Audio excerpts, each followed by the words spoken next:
जनाब मैं ये कहना चाहता हूँ जो ये मुस्लिम समुदाय के जो है आरक्षण को जो बढ़ाया गया है बंगाल में, क्या आरक्षण नहीं, वो ओबीसी का दिया है, ओबीसी का दिया है, मैं मानता हूँ उस बात को, ओबीसी को दिया है, लेकिन जो ये बढ़ा करके मुस्लिम समुदाय को आए दिन आधार कार्ड और उनका प्रमाण पत्र बनाया जा रहा है, घुसपैठियों को हिंदुस्तान में लाया जा रहा है, उसके ऊपर ये विरोध क्यों नहीं कांग्रेस पार्टी बोलती है? इसलिए कि इन्होंने तो यही काम किया है, जो भी गए हुए थे हिंदुस्तान में 1947 के बाद पाकिस्तान में गए थे, उनको 1947 से लेके 1958 तक वापस बुला लिया गया, सिर्फ वोट बैंक के चक्कर में।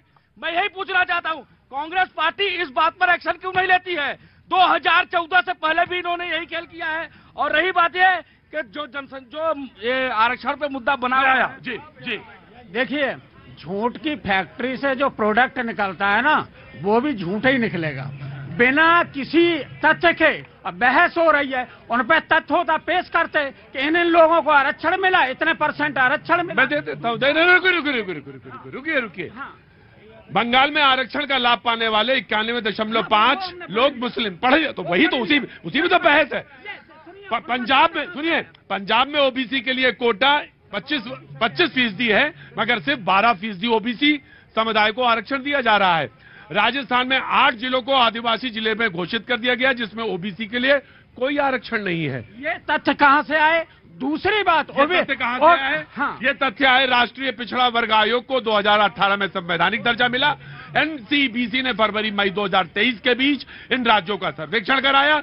सर्वे में आरक्षण नियमों को लागू करने में गड़बड़ी पाई गई। अब आगे आओ।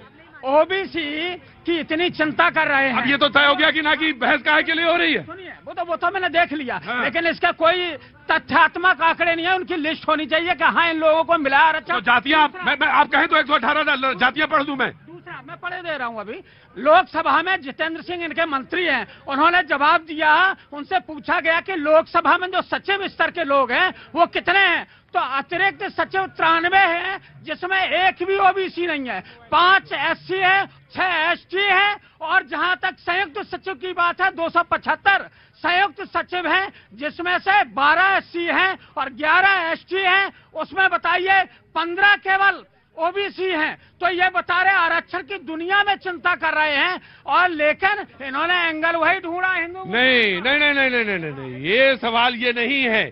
सवाल ये है कि मैं इनसे भी पूछ लेता हूं। एनसीबीसी के अध्यक्ष हंसराज अहीर के मुताबिक बंगाल में ओबीसी की लिस्ट में 179 जातियां हैं, 118 मुस्लिम समुदायों से हैं। 2011 के बाद पश्चिम बंगाल में 71 नई जातियां ओबीसी की शामिल की गई, जिसमें 65 मुस्लिम और 6 हिंदू जातियां थी। देखिए, एंगल वही आ गया। अभी ऑर्गेनाइजर वही आ गया है। एक मिनट, मैं आ गया।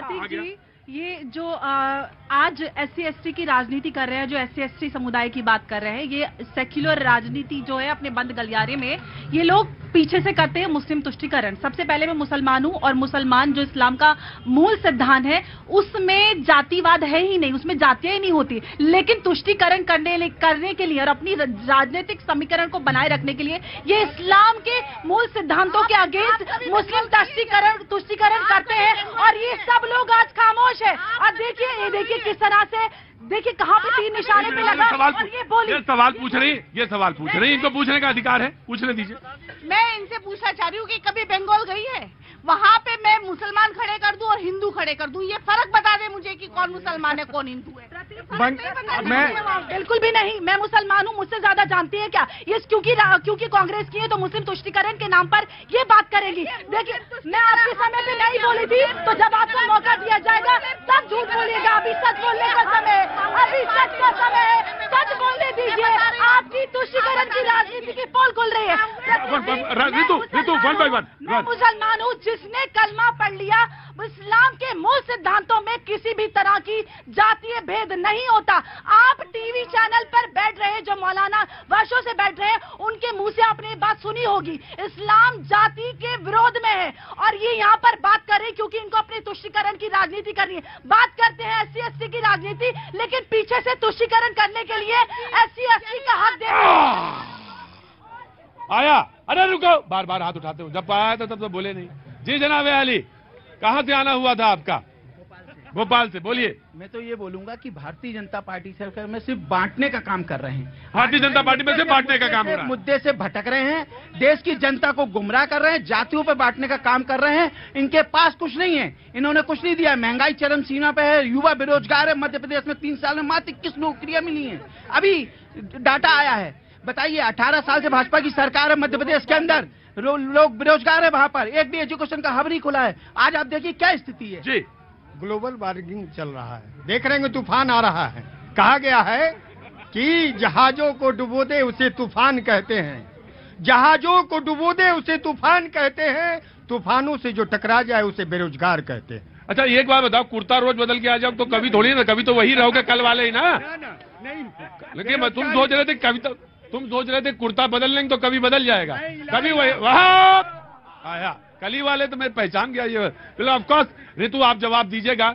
उन्होंने इस्लाम की अवधारणा पे बात कही और रिजर्वेशन ये था कि समाज में एक रास्ता हो, समाज में समानता की बात हो, सोशल स्टेटस इक्वल वाली बात पे था, वो बात पे था, उसी पे दिया गया था आरक्षण, उसका मूल बिंदु था वो वाली बात। जी कहां से आना हुआ? जी मैं गुजरात से आया हूं। मैं सरदार पटेल के गुजरात से आया हूं, अमित शाह के गुजरात से नहीं आया हूं। मैं महात्मा गांधी के गुजरात से आया हूं, नरेंद्र मोदी के गुजरात से नहीं आया हूं। गुजरात का युवा बेरोजगार है। ये हमारी मैडम अभी जो कह रही थी कि वो मुसलमान हैं, मैं उनसे पूछना चाहता हूं कि भाजपा ने लोकसभा में कितना मुसलमानों को टिकट दिया? भाजपा से कितना मुसलमान सांसद है?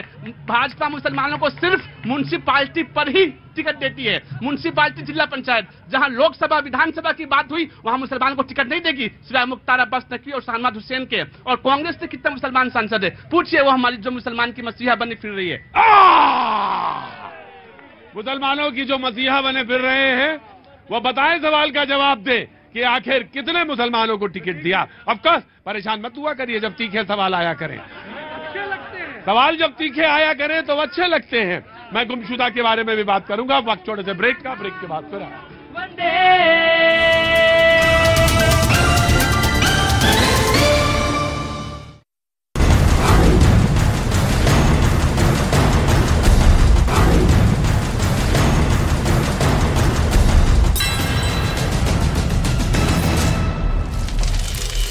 उनसे किसान आंदोलन कवर करने वाले ट्विटर अकाउंट ब्लॉक करने को कहा गया था, जिसके लिए उन पर दबाव बनाने की भी कोशिश की गई थी। यही नहीं, ट्विटर के पूर्व सीईओ जैक डॉर्सी ने आरोप लगाया कि किसान आंदोलन के दौरान उन्हें लगा कि ट्विटर को भारत में बंद कर दिया जाएगा और भारत में ट्विटर के कर्मचारियों के घर पर छापे मारे जाएंगे। इस दौरान उन्होंने भारत में लोकतंत्र का मुद्दा भी उठाया, जिसके बाद कांग्रेस ने सरकार पर निशाना साधा। ये दिखाते हैं कि किस तरह से लोकतंत्र में हर उस आवाज का दमन किया जाएगा जो थोड़ी सी, जरा सी भी हिम्मत दिखाएगा।